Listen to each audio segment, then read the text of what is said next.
LV Hazrat Kumar గారు ఎన్నో వేల మందికి కంటి చూపు ప్రసాదించి రోగులకు అత్యాధునిక వైద్యాన్ని అందిస్తున్నారు. నిరుపేదలకు ప్రతిరోజు ఉదయం వైద్య సేవలు ఉచితంగా అందించబడును.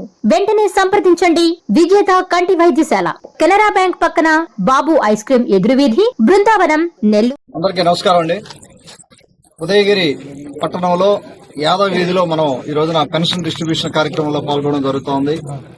గౌరవ ముఖ్యమంత్రి శ్రీ నారా చంద్రబాబు నాయుడు గారి ఆదేశాల మేరకు మీకు తెలుసు, ఆంధ్ర రాష్ట్రంలో అన్ని చోట్ల కూడా పెన్షన్ డిస్ట్రిబ్యూషన్ కార్యక్రమంలో తెలుగుదేశం పార్టీ కార్యకర్తలు, నాయకులు, ఎమ్మెల్యేలు, ఎమ్మెల్సీలు అందరూ కూడా పార్టిసిపేట్ చేయడం జరుగుతోంది. దానిలో భాగంగానే ఈ రోజు మనం ఈ యాదవ్ వీధిలో పెన్షన్ డిస్ట్రిబ్యూషన్ కార్యక్రమంలో పాల్గొనడం జరుగుతోంది. ఇక్కడ మా లోకల్ నాయకులందరూ ఉన్నారు. మన కన్వీనర్ భయన్న గారు, అలాగే మన రియాజ్ గారు, మిగతా నాయకులందరూ కూడా దయచేసి పేర్లు అందరూ కూడా ఇక్కడే ఉన్నారు. వాళ్ళందరితో కూడా కలిసి మనం పెన్షన్ డిస్ట్రిబ్యూషన్ కార్యక్రమం చేసుకుంటా ఉన్నాం. ఒకటి మీకు అందరికీ తెలుసు, 3,000 నుంచి 4,000 చేయడం కానీ, తర్వాత వికలాంగుల పెన్షన్ డబుల్ చేయడం కానీ, ఇవన్నీ కూడా ఆర్థికంగా గవర్నమెంట్ మీద ఆర్థిక భారం. అంటే కేవలం 1,000 రూపాయలు పెంచిన దానికే మనకు దాదాపుగా 10,000 కోట్లు సంవత్సరానికి మనకు వెల్ఫేర్ దాంట్లో మనకు పరిస్థితి ఉంటుంది. సో అలాగే మీకు మిగతా పథకాలందరూ తెలుసు, సూపర్ 6 లో ఉన్న దాదాపు అన్ని పథకాలు కూడా మనం ఇంప్లిమెంట్ చేయడం జరుగుతూ ఉంది. అందరూ హ్యాపీగా ఉన్నారు. అక్కడక్కడ చిన్న సమస్యలు ఉన్నాయి. పెన్షన్ దీంట్లో కొత్త పెన్షన్లు కొన్ని లిస్ట్ మన దగ్గర ఉంది. పెన్షన్ రిలీజ్ చేయగానే కూడా జరుగుతుంది. అసెంబ్లీలో కూడా దాని గురించి డిస్కషన్ అయింది. బాబు గారు కూడా ప్రత్యేక దృష్టి పెట్టున్నారు. అవి కూడా వస్తే అవి ఒకటి. తర్వాత మీరు నాకు చెప్పినట్టుగా ఉదయగిరి టౌన్ లో రోడ్లు చూశారు మీరు. 1,75,00,000 మనం రోడ్లు వేసుకుంటా ఉన్నాం.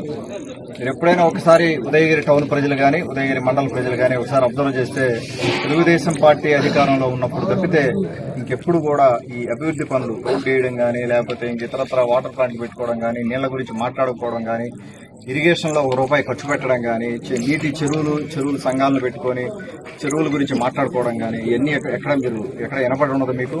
ఇది ఒకసారి అబ్జర్వ్ చేయండి. రాబోయే రోజుల్లో కూడా తెలుగుదేశం పార్టీకి అధికారం ఇచ్చుకుంటా ఉంటే మనం ఉదయగిరి నియోజకవర్గ రూపురేఖలు ఖచ్చితంగా మార్చుకోవచ్చు.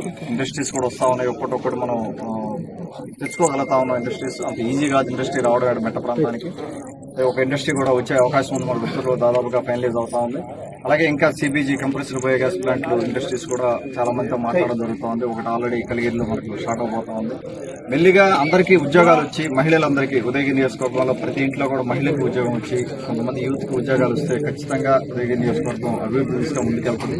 టూరిజం మీద కూడా మనం ప్రత్యేక దృష్టి పెట్టున్నాం. ఇక్కడ ఉదయగిరి ఎక్కువ మంది పాపం చిన్న ఇళ్లలో ఎక్కువ మంది నివసించే పరిస్థితి. వారందరినీ కూడా మనం బయటికి తీసుకురావాలి. బయటికి తీసుకొచ్చి ఒక ఇంట్లో వైఫ్, హస్బెండ్, 2 పిల్లలు తప్పితే మిగతా వాళ్ళు ఉండే పరిస్థితి లేదు. ఆ స్క్వేర్ ఫీట్ సరిపోదు ఇళ్ల స్థలం. దాన్ని బయటికి పెట్టేదానికి 13,500 ఇళ్లు మనం ఆల్రెడీ శాంక్షన్ చేసుకుంటా ఉన్నాం. ఇప్పుడు అవి కూడా వరుసగా ఇల్లు కట్టుకొని కొంతమందిని కానీ బయటికి తీసుకెళ్లి, నా ఉద్దేశం ఏంటంటే, నా పర్సనల్ గా నేను అబ్జర్వ్ చేసింది ఉదయగిరి ఇప్పుడు ఉన్న ఏరియా ఇంకా డెవలప్ అవడం అనేది, ఇంకా ఎక్స్పాండ్ అనేది కాదేడా. మనం హైవే పక్కకి న్యూ ఉదయగిరి టౌన్ మనం బిల్డ్ చేసుకోగలిగితే, స్లోగా కొంతమంది కానీ కానీ మూవ్ అవ్వగలిగితే కొంత వెసులుబాటు వస్తుంది ఇక్కడ. లేకపోతే ఇబ్బందికర పరిస్థితులు, ఇన్ఫ్రాస్ట్రక్చర్ కానీ, మళ్ళా ఇది అయిపోగానే రోడ్లది పని అయిపోగానే మనం ట్రైన్ల మీద ప్రత్యేక దృష్టి పెడతాం. మింజమూరులో ఎక్కడైతే మనం ట్రైన్ల మీద స్టార్ట్ చేసామో, అదేవిధంగా ఉదయగిరి టౌన్ లో కూడా మనం ట్రైన్ల మీద ప్రత్యేక దృష్టి పెట్టి ఈ ట్రైన్ కూడా క్లియర్ చేయాల్సిన అవసరం ఉంది. వాటి మీద కూడా ప్రత్యేక దృష్టి పెట్టి ముందుకెళ్తాం. అలాగే మీరు ఈ లోకల్ బాడీ ఎలక్షన్స్ లో కూడా మీరు ఒకసారి చూడండి. గత 2 ఏళ్లుగా కూడా చాలా ఇబ్బంది అయింది. వైసీపీ సర్పంచ్ని ఎలక్ట్ చేసుకున్నందువల్ల చాలా ఇబ్బంది అయింది.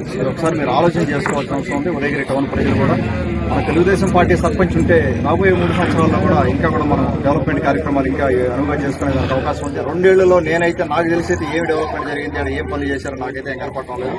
ఒక వైట్ పేపర్ కూడా తీసుకుంటాం. మనం వాళ్ళ సర్పంచ్ టైం అయిపోగానే ఒకసారి అన్ని విచారణ చేసి, అసలు మనకు డబ్బు ఎంత వచ్చింది పంచాయతీకి, మనం ఎంత డబ్బు ఖర్చు పెట్టారు, ఒక వైట్ పేపర్ తీసుకొని మొత్తం కూడా ప్రజలకి ఇవ్వాల్సిన అవసరం ఉంది. రాబోయే ఎలక్షన్స్ లో కూడా తెలుగుదేశం పార్టీకి సపోర్ట్ చేసి, తెలుగుదేశం పార్టీ సర్పంచ్ని లోకల్ బాడీలో కూడా తెలుగుదేశం పార్టీ అభ్యర్థులు గెలిపించుకుంటే మనం ఖచ్చితంగా వాళ్ళతో మన కోఆర్డినేషన్ బాగుంటుంది. డెవలప్మెంట్ విధంగా ముందుకెళ్లేదానికి అవకాశం ఉంటుంది. కాబట్టి దయచేసి అదొకటి మీరు మనసులో పెట్టుకుని ఉండండి. అలాగే రాబోయే రోజుల్లో ముఖ్యంగా మహిళలకు ఎక్కువ ప్రాధాన్యం ఇవ్వాలి. మనం మహిళలకి ఉద్యోగాలు లేవు. మహిళలకి వాళ్ళకి గానీ ఒక్కొక్క ఉద్యోగం కానీ దొరకగలిగితే పరిస్థితి మెరుగుపడే అవకాశం ఉంది.